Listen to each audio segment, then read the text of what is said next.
Olá, este é o último filme Contos de Cinema e Humor.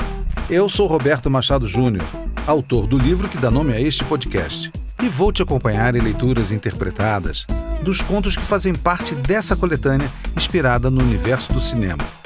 Mas não só do cinema, também tem histórias bem humoradas que vão fazer você esperar até o final. Meu amigo Geraldinho é quase um personagem folclórico.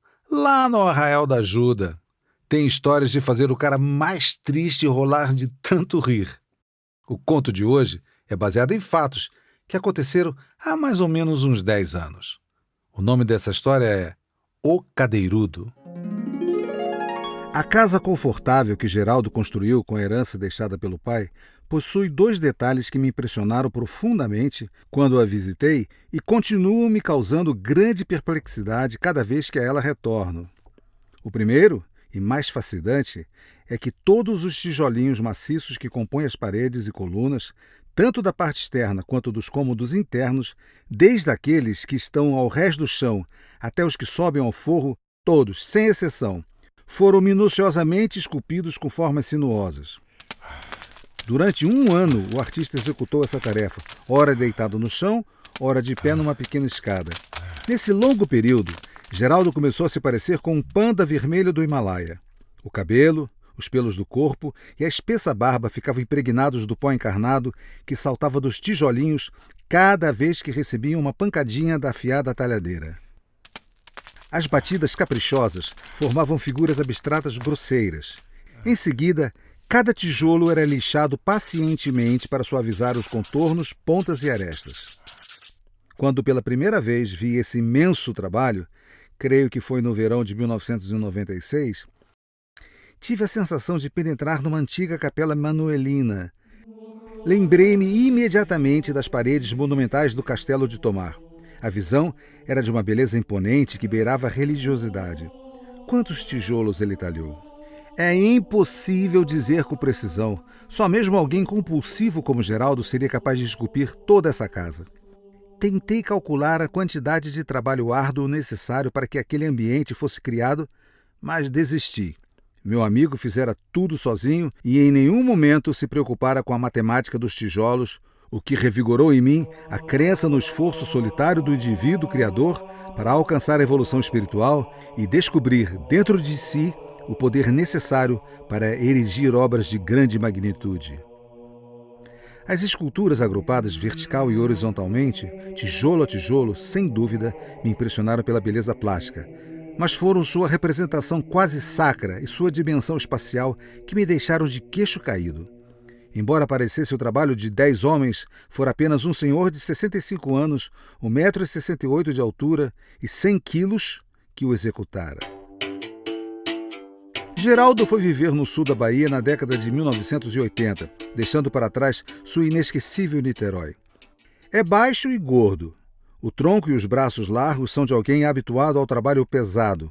Tem o cabelo liso, comprido, abaixo dos ombros e uma barba felpuda que desce até o peito. O nariz parece uma batatinha avermelhada, atarrachada no centro do rosto redondo e na qual pendura grossos óculos de grau. Nas costas carrega uma enorme tatuagem com um desenho erótico que reproduz o deus hindu Vishnu fazendo sexo com 5 virgens. Segundo me explicou, é o portal de Kama Sutra. 6 anos depois de conhecer os tijolos esculpidos, voltei à vila para reencontrar meu velho amigo. Ao descer do táxi que me trouxera da estação da Balsa, que liga Porto Seguro a Arraial da Ajuda, ele me agarrou pelo braço no portão de entrada e, sem sequer dizer bom dia, arrastou-me para dentro até atravessarmos uma porta escura no fundo da sala principal. Sorrindo e dando pulinhos como uma criança, repetia: "Olha só o meu banheiro, meu banheiro, meu banheiro!" Fui introduzido em um ambiente colorido, cercado por estranhas figuras que saltitavam das paredes. O banheiro fora transformado numa grande tela, uma câmera repleta de afrescos.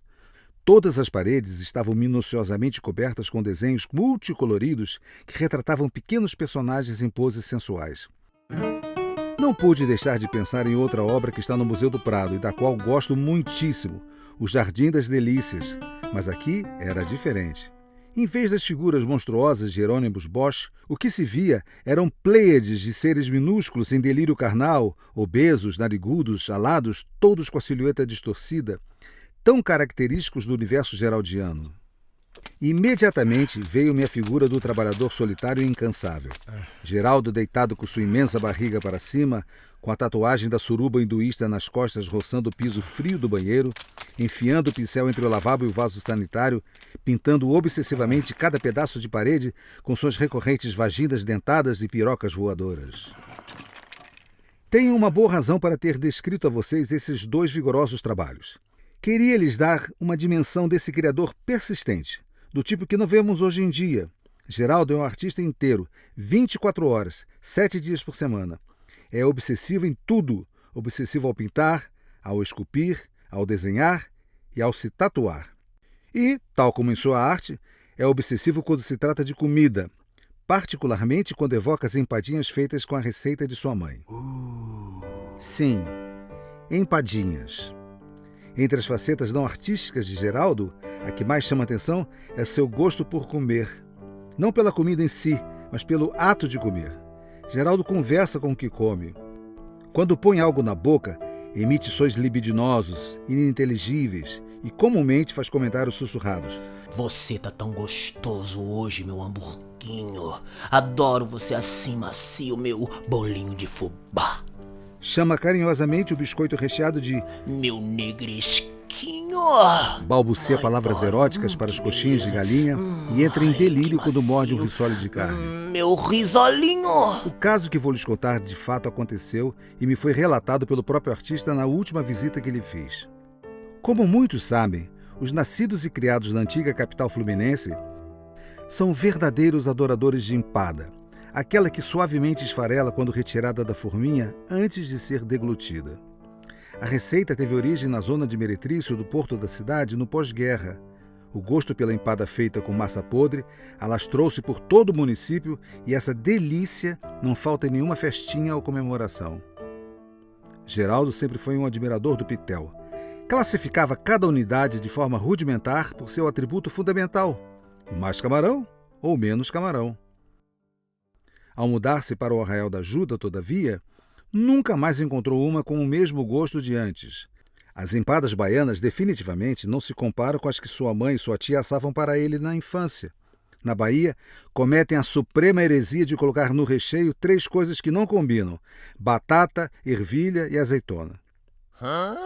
No ano de 1999, apareceu no Arraial um sujeito, também de Niterói, chamado Osmar, que montou um quiosque no caminho da praia, onde vendia, ora vejam só, empadas e refrigerantes.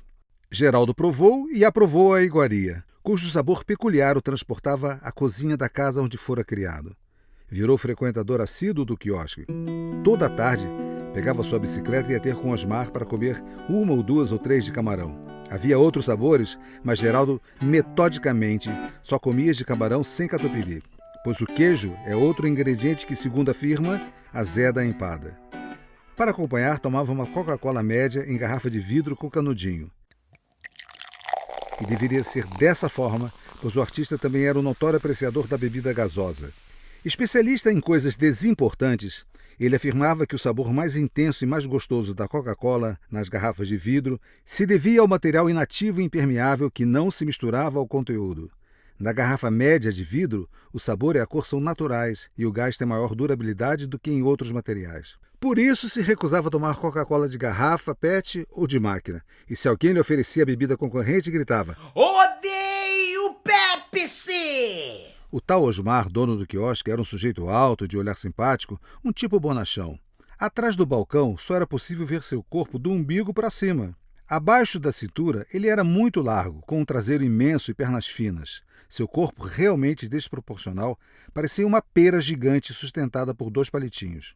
Embora não o tratasse dessa forma quando ia ao quiosque, em casa, Geraldo chamava Osmar de cadeirudo, por conta de suas largas ancas. Vou ao cadeirudo e já volto. A empadinha entrou definitivamente na rotina. Eram tantas, que arredondaram ainda mais a silhueta do artista e aumentaram o faturamento do quiosque. No verão do ano seguinte, Geraldo recebeu a visita da tia Isolda, que se hospedou em sua casa por 1 semana. Na presença dessa respeitável senhora, o ritual diário das empadas se intensificou. Vamos ao Cadeirudo comer uma empada, tia? Vamos, meu anjo. E lá iam alegremente trocando antigas histórias e recordações.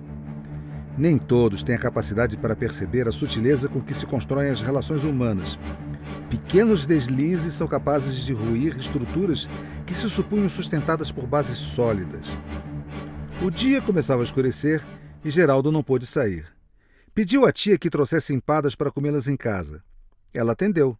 O que aconteceu depois foi uma das maiores decepções do artista nos anos em que viveu no Arraial. A tia chegou ao quiosque e começou a fazer os pedidos. Usou o apelido que Geraldo dera em casa em segredo a Osmar. Boa tarde, seu Cadeirudo. Vou levar para viagem. Por favor, coloque 3 empadas de camarão sem catupiry. Coloque também 2 de frango. E, por favor, seu Cadeirudo, a de palmito também. O dono do quiosque percebeu rapidamente o que aquele nome significava e ficou furioso.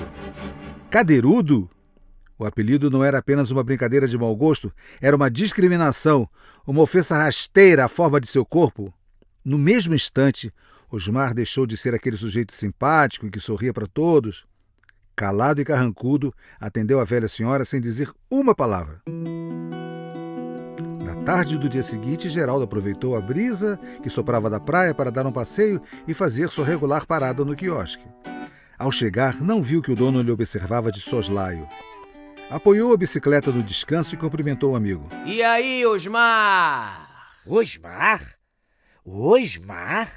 Então quer dizer que aqui eu sou Osmar, mas lá na sua casa você me chama de outro nome? Geraldo não percebeu de imediato o que estava acontecendo e contraiu os lábios projetando um pequeno sorriso para demonstrar sua total ignorância, ao que Osmar retrucou. Eu sei que você me chama de Cadeirudo por aí. Eu? Disse Geraldo, fingindo uma inocente perplexidade. Como Osmar não esboçasse nenhum sinal de indulgência, Geraldo tentou um triste olhar de cachorrinho faminto, suavizou a voz e implorou. Só me dá uma empada de camarão, por favor, só uma. Me chamou de Cadeirudo, não é? Pois aqui você não come mais. Dito isso, fechou com determinação a janela do quiosque. Porra. Geraldo montou a bicicleta e pedalou de volta para casa sem ter comido sua adorável empadinha. Praguejou contra a tia durante todo o percurso. Encontrou-a sentada na sala vendo um filme da sessão da tarde na TV. Colocou-se diante dela, obstruindo as imagens, abaixou o som do aparelho e, puxando o cabelo como se quisesse arrancá-los, bravejou. Você destruiu a minha vida! Como assim? Você foi ao quiosque e chamou o dono de Cadeirudo! Mas não é assim que você chama ele? Cadeirudo é aqui em casa, lá é Osmar. E como é que eu ia saber disso? Você simplesmente acabou com a única coisa que me dava prazer nessa cidade. E travou a boca num esgar de raiva. Nesse instante, houve um breve momento de silêncio. Apenas a respiração ofegante de Geraldo ecoava na sala. A velha senhora não sabia o que dizer para amenizar a decepção do sobrinho. Aos poucos, no entanto, sua expressão transformou-se em alegria e ela sorriu. A lembrança de momentos agradáveis vividos do passado ocupou seu pensamento. Lembrou-se do menino gordinho correndo do portão para a cozinha em busca de alguma guloseima. Que menino comilão! E ria-se das peraltices do pequeno GG. Ela visitava a irmã toda terça-feira à tarde para cozinhar as tortinhas que ele adorava. Passados alguns minutos, a velha senhora disse com serenidade. Eu faço as empadinhas para você, Gigi, iguais a que a sua mamãe e eu fazíamos, com massa podre, creme de cascas moídas temperado, com pimenta do reino, orégano e pedaços generosos de camarão. Que tal? São melhores que as desse Cadeirudo aí, não são não? Deliciosas recordações tomaram lugar da raiva.